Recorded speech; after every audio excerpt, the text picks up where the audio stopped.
This is RTV6 News at 11, working for you. My worst nightmares come true. Left for dead after partying with friends. That's what a mother says happened to her 17-year-old son when a night out ended in a car crash. RTV6's Graham Hunter is getting answers from police as that mother searches for someone to be held accountable for what happened. Police were called out here to Madison Avenue Friday morning for a hit and run. Somebody hit a moped and took off, leaving the rider to fend for themselves. An Indianapolis mother says it was just the beginning of a series of potentially deadly decisions made by the driver. Well, my phone rang and it said my son's name. Marissa Cunningham got the type of phone call every parent dreads. One of her son's friends was on the other end. And she was pretty hysterical on the phone, and she said Caleb's in an ambulance going to the hospital. The group just left a party on the south side. I mean, I hung up with her pretty quickly, and, now I'm searching what hospital he's at. Cunningham finally got an unsettling answer at Eskenazi. They were like, well, an unidentified individual is here. You can only imagine when I walked in the room. Caleb's injuries were extensive. His face was swollen. Attached up to everything imaginable, the ventilation, the IVs. He's currently in a medically induced coma. The morning after first finding him in the hospital, Cunningham started to learn what happened. He was in the passenger seat. None of the kids were buckled up. A police report says a driver crashed into a moped on Madison Avenue. Cunningham says Caleb was in the car. She sent us this picture of the vehicle. And then that's when that impact happened with Caleb, where his head smashed up against the glove compartment. He was knocked unconscious. One of Caleb's friends wanted to get him to a hospital. The one young lady, she was like, you need to stop. We need to call 911. And they're like, no, we're not calling 911. Instead, they drove 30 minutes north to a home. No one deserves to not be helped when you're capable of helping them. He was carried inside. When he started vomiting, his friend called 911. The doctors told me that if she didn't call, he would have died. When he wakes up, what's his quality of life going to be like? It's not going to be the same. Now Cunningham can only wait. My worst nightmares come true. No child deserves to be left for dead just because of the selfishness of, of somebody else. An IMPD spokeswoman says a detective was assigned to the case and is investigating. The kids that did this to him need to be held accountable. Reporting in Indianapolis, Graham Hunter, RTV6. And police have not made any arrests in the crash that hurt Caleb. His mother is using the hashtag Justice for Caleb on social media to spread awareness about what happened. Well, here's a live look at our tower cam from downtown Indianapolis. Temperatures are in the 70s right now, making it a nice night to take a walk along the canal. Kevin is tracking more sunshine in the forecast. Kevin. Sunshine and comfortable again tomorrow as far as the humidity level is concerned. But when you wake up, a refreshing 60 degrees. Some spots will be in the upper 50s with low humidity. You'll need the sunglasses again tomorrow. This has helped today. A change in wind direction has brought about that drier feel. The humidity just 45% or 33% right now. 73 in Frankfort. Cool spots you can see in the 60s in Kokomo and Marion, 65 in Anderson. Warmer to the south, but you too will cool into the lower 60s. There's the nice little breeze. It will generally be 5 to 10 miles per hour overnight. We'll quickly bounce back after our cooler start. Temperatures by late morning close to 80 degrees. We'll focus on our chance for showers and thunderstorms on Wednesday coming up, but 81 at noon tomorrow, and then the afternoon high 88. All right. Thank you, Kevin. See you soon. An apartment complex is making changes to help renters deal with the heat after a Call 6 Investigates report. Last week, the health department ordered Emerson Place Apartments on the east side of Indianapolis to fix air conditioning problems. We checked in with the management company today. Representatives say 8 new AC units are scheduled to arrive tomorrow. Management also says they've purchased window units to help tenants cool off in the meantime. In Marion County, landlords are responsible for fixing broken air conditioners if the unit was there when the renter moved in. If you have a problem and need help getting results, contact us at workingforyou@rtv6.com. Services are set for a woman remembered as a giant and an icon. Visitation for Eva Moses Core will be held this Saturday from 4 to 8 p.m. at DeBon Funeral Home in Terre Haute. The funeral will be at 10 o'clock Sunday morning, and because seating is limited, the family is encouraging the public to attend a memorial service instead of the funeral. The first public memorial is Sunday, August 4th at Indiana State's Tilson Music Hall. A second memorial will be held Sunday, August 18th in Indianapolis at Clues Hall. Both start at 2 o'clock. Core died last week at the age of 85 after surviving the Holocaust. She made it her mission to spread a message to never forget the Holocaust, but also learn to forgive. Well, people are holding out hope that a historic landmark that defines their neighborhood can still be saved, but it's not looking good. Holy Cross Catholic Church on the Near East Side has sat empty for several years now, and now it's being dismantled. Stained glass windows are being moved to another church. The Holy Cross neighborhood is named after that church, and John Heidelberger, whose family has lived there for 75 years, says losing the church is like losing a piece of his family history. Father was buried here, my parents were married here, my mother was buried here, funeral was here, I thought my funeral would probably be here, I guess that ain't gonna happen now. The Indianapolis Archdiocese owns the building. The group Indiana Landmarks tells RTV6 the church is on the state's 10 most endangered landmarks list, and there are some proposals to give it new life. We've talked about could an event center go into the building, something that would allow the space to continue in its current configuration. There are different things that we're discussing right now with staff at the Archdiocese, so we'll see where it takes us. Repairing the building would likely cost at least $2 million. The church is 120 years old. Use words instead of weapons. That's the message from a group of pastors after a violent holiday weekend in Indianapolis. Speaking at Tarkington Park on the north side this afternoon, advocates shared a new plan to stop the violence. Talk it out, don't shoot it out. Encourages people to talk about their problems. And if you feel like you do not have anyone to talk to, supporters want you to call 211. They have the people and resources that talk somebody down, calm down, to say there's a better way of handling. Sometimes people just need somebody to talk to. In the heat of the moment, if they could just have somebody to talk to, that would help. 211 is available across the state. Dispatchers can connect you to tens of thousands of services and resources. And new at 11 candidates who do not sit on either side of the aisle are showing support for each other.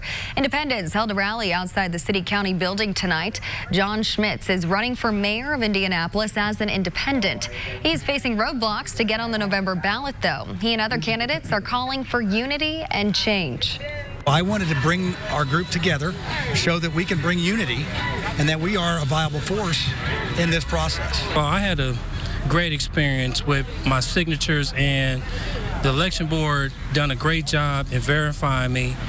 However, when I began to talk about it and contemplate it, I realized that the system itself is outdated, and we need to see how we can better the system and the process. Schmitz needs around 6,100 signatures from registered Marion County voters to get on the ballot. He's already collected more than 8,000 signatures, but many have been thrown out for different reasons, like signees not being registered or addresses not matching up. You can read more about the issue by going to the RTV6 app and clicking on this story. A new low-cost healthcare facility will hold a grand opening on the northeast side tomorrow. The Jane Pauley Community Health Center will not only provide a service to people in need, it will also bring new life to an abandoned building. The center is inside the former Marsh at 75th Street and Shadeland Avenue. This is what it looked like a few months ago. The center is federally qualified, which means it serves people regardless of insurance status. Jane Pauley is scheduled to attend that ceremony. And a community hospital east is now home to a new adult psychiatric facility. Leaders cut the ribbon today. The 13-bed unit treats patients with behavioral health issues. The president of Community Health Network says the new facility fills a major need. We had all of our behavioral care on the east side until 30-plus years ago when we relocated it to north. And we built a facility that's, more than 125 beds, and they're filled all the time. The facility will welcome its first patients this week. If you paid for business coaching services that were marketed as a way to help you earn thousands of dollars a month, you could be getting a refund. Most people who bought the services did not develop an operational business, earn little or no money, and often ended up in debt, according to the Federal Trade Commission. The FTC tells Call 6 Investigates that at least 20 people in Indiana will be getting money in the first round of refunds. State Farm is closing a facility on the north side of next month, costing dozens of people their jobs. In a letter to the state, the insurance company announced it is shutting down its operations center at Keystone at the Crossing. 97 people will lose their jobs on August 31st. The cuts are expected to be permanent. Day one is in the books for a group of cyclists on a nearly 1,000-mile journey. The annual Cops Cycling for Survivors ride kicked off today in downtown Indianapolis.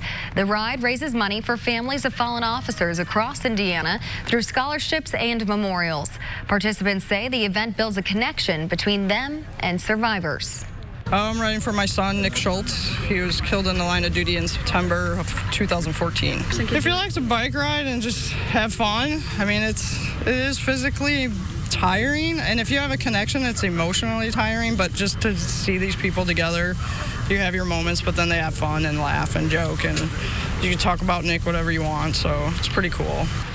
If you would like to follow the riders or make a donation, go to the RTV6 app and click on this story for more information. A catering business started by a Central Indiana couple is still going strong, 15 years and counting. Coming up, they share advice for up-and-coming entrepreneurs. You're watching RTV6 News at 11. We will be right back. My migraines. I am Kelly. This is RTV6 News at 11, working for you. Welcome back. If you have a brilliant business idea, listen up. You can pitch it to Shark Tank producers in Indianapolis next week. The show will host an open call on July 16th at Indianapolis Motor Speedway. For more info, go to theindychannel.com. Good luck. In honor of Shark Tank, local entrepreneurs are spilling their secrets to success with hiring Hoosiers. A love of coffee and people led to the creation of a family-owned business in Brownsburg. Doyle and Debbie Lowry started the coffee catering company A Cup Above 15 years ago. Their coffee and smoothie carts serve at events across the state like weddings, grand openings, and trade shows. The couple has this advice for budding business owners. I would just say start small and be patient, and I would just feel like, you know, as you're working towards something, always keep the end goal in mind. Like our mission statement was to serve others, and even though there were times that we just were exhausted, you know, just keep going back to that. You can read more about the couple's business journey at hiringhoosiers.com. School bus safety has been a big issue across Indiana after 3 children were killed at their bus stop in October. Now Indiana's Attorney General is weighing in on an extra safety measure that's currently not used in the state. In an official opinion, Curtis Hill says school districts can choose to use extended stop arms to prevent vehicles from passing school buses.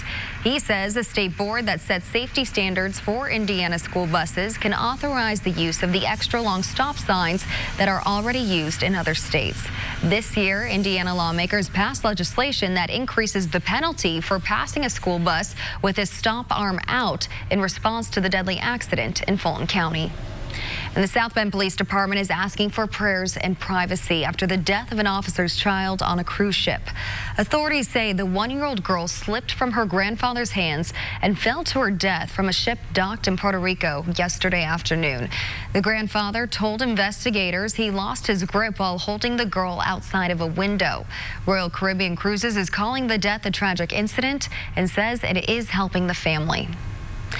And a top Border Patrol official is denying claims of unsafe and unsanitary conditions at migrant detention facilities. This comes in response to a new New York Times investigation that details accounts of disease outbreaks and children going hungry. Aaron Hull, the El Paso Chief Border Patrol agent, says some migrants came into the U.S. with issues like poor hygiene and contagious diseases. Every 2 days, these children are getting offered shower facilities. Now, we cannot make them shower. We can take them to the shower and we can put them there, but we can't physically make them shower. It's the same thing with brushing their teeth. We encounter children who've never brushed their teeth. We've had a lot of agents had to teach them basic hygiene. Those claims come after the Homeland Security Department's own Inspector General found migrants held in other facilities were subjected to standing room only cells without access to showers for over a week. What the earthquake?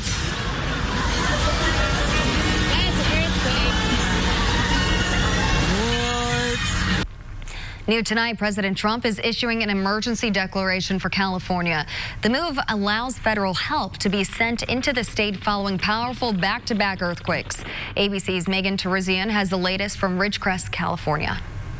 Brayden, get over here! California remains on high alert. More than 5,000 aftershocks rattling the state since the massive 6.4 and 7.1 quakes hit, the strongest here in 20 years. The outbreak of aftershocks seen on this map may continue for weeks. Officials say there's still a slim chance of a major one hitting again. PTSD is a real thing, and we're all suffering from it right now. This wall was built in the 1960s and came tumbling down during the second larger 7.1 quake on Friday. When do we clean up? Because if it's going to happen again, is it 2 days or is it going to be 2 weeks? So when do we start hanging things back up? Longtime resident Judith Ward says losing the sentimental items are the hardest, like this broken clock that's been with her family for decades, given to her from her father before he died. The doors opened up as it fell forward. The face of the clock, the door's gone and shattered. It was a plain clock. It wasn't one of these fancy grandfather clock type things, but it's sort of like there's part of your life gone. In Ridgecrest, there's a scramble to repair the damage. People here grateful there have been no serious injuries. Megan Terizian, ABC News, Ridgecrest, California. A lot of people coming together in those communities right now to help each other out, so hoping for their safety. Like she said, the uncertainty, right? You just don't know what's ahead. We've had 6 days of 90-degree temperatures so far in 2019. I can show you the 7th, 8th, and 9th if you want to see those. Let's do it. All right, the big reveal. There you go. Saturday, Sunday, and Monday, temperatures back into the lower 90s during that stretch. That's not to say that we won't be very close here the next 2 days, tomorrow and on Wednesday. So it is summer, and we're in full swing. Wednesday, the best chance, and it's not even a great chance of rain within the 7-day forecast. Our dry stretch here kind of continues. Maybe some thunderstorms Wednesday ahead of a cold front, which will knock our temperatures back temporarily. As you look at the timeline for Wednesday thunderstorms, late afternoon, mid to late afternoon, and then I'd say overnight into Thursday morning ahead of the cold front. Let's talk about what you wake up to in the morning. You wake up to comfortable conditions. Skies will be clear, temperatures around 60 degrees, and the humidity low, even though temperatures tomorrow will jump about 30 degrees, 25 to 30 degrees from morning low to afternoon high. The humidity will still be low. Upper 80s tomorrow. Wednesday, the humidity is back with our 89-degree temperature. Thursday and Friday, temperatures low to mid-80s before we get to the hot weekend. Temperatures tomorrow, lots of sunshine, just some fair weather clouds. The wind will be light out of the east, 5 to 10 miles per hour. There are your temperatures. Compare those to the average high of 85 degrees. You are good to mow anytime after work tomorrow. And of course, sunsets at 9:15. Grass is growing a little slower now because of the recent dry stretch. Thunderstorm potential Wednesday comes with a slight risk for severe storms northwest Indiana, kind of on a line from Lafayette to Peru northwest, and then a marginal or low risk for the rest of central Indiana. Wednesday temperatures, just depending on the timing of the buildup of clouds and any afternoon thunderstorms, right at 90 degrees. As we go into the afternoon and evening, I think we'll see more clouds and a better chance for some thunderstorms. Wednesday night, 7 o'clock, there's a thin line of showers and thunderstorms ahead of the wind direction change, which brings cooler temperatures for a couple days, and then we're set to take off from there into the weekend with low 90s. Settling in Sunday and Monday, that's a dry stretch as well. We've come to that time of the year where you just look at a 7-day forecast and say, okay, there's a chance for rain. We've gotten out of the pattern of every day having a chance. I think we're all getting sick of all that consistent rain, so it's kind of nice to get days like today. Consistent is the hot at this point. That's what we're kind of settling in on. So it is July. We shall see. Pacers are making some changes, and we're getting a chance to meet these guys now for the very first time here in Indianapolis, as it is. One of the newest faces is a youngster when it comes to the NBA, but he could be a very key addition for the blue and gold in 2019-20. We will hear from a guy who'll wear number 7 coming up. today only at Ashley Home Store. Looking back at myself and remembering what Summer League felt like, I remember that I thought I could get it all in my first Summer League game, but that's not how it works, man. You just got to take it one day at a time. Be patient with yourself and your process and trust it and everything else to take care of yourself. Here's the wise veteran now, Victor Oladipo, courtside for the Summer League games in Las Vegas today. Great message to the young Pacers trying to make the team this season. And good evening, everyone. They are getting a ton of rave reviews for their free agency moves from last week. Malcolm Brogdon was NBA Rookie of the Year in 2017. He was the starting point guard on the team with the league's best record last season. Now he's a Pacer. Here is some more from his Indy intro today in tonight's Sports Extra Spotlight.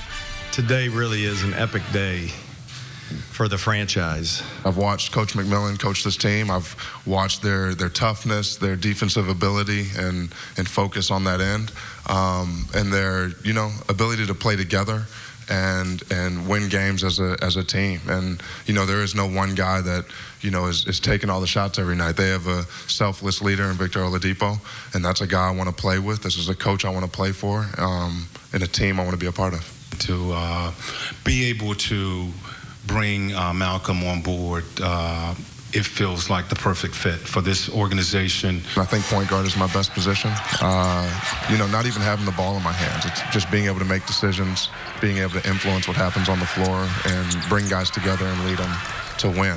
I think our games fit extremely well together. I'm not a guy that's coming in here trying to take over. This is Victor's team. This is his franchise. I want to help Victor be an all-star every year, be a superstar. I love it. I think they can come in and help right away. And I feel like we could do something special next year. So we just got to lock in and play for one another, and everything else will take care of itself. You want guys that you can be proud of. And to me, we're walking into next year. I've been very proud of the last 2 years. Completely overachieved. I'm more excited and potentially have a chance to be a good team with great human beings, and that's important to us. I know people here love basketball as much as any city in the country, and this team is really embraced in this community. So I'm excited to be a part of it, to get to know Indiana better. Great first impression from that young man. Brogdon says he's heading out to Vegas to work out with Oladipo this week. Malcolm does a ton of community and charity work. He has his own foundation already. Look for him to be a great addition, not just to the Pacers, but to the city as well. Second game for the Summer League squad today. They fell behind early to the Pistons. They were not really able to put together a run to get back in it either. 102-84. Detroit wins it. Aaron Holiday scored 20 points to lead Indiana. They face the Hawks out in Las Vegas tomorrow. The All-Star Home Run Derby tonight in Cleveland. Indy Indians assistant hitting coach John Schwinn pitching. Pirates big man Josh Bell doing the hitting in 4 minutes. He had 18 home runs in the opening round. That was not enough to advance, though. Tomorrow night, Bell will be the designated hitter for the National League. He'll bat 6th in the starting lineup. The Mets' Pete Alonso won the home run derby tonight. The Indians are also in their All-Star break. 4 guys made the International League team. They play on Wednesday night down in El Paso, Texas. We'll have more about that tomorrow night, right about now. Time for a final break, then we're back to finish tonight's news at 11 next.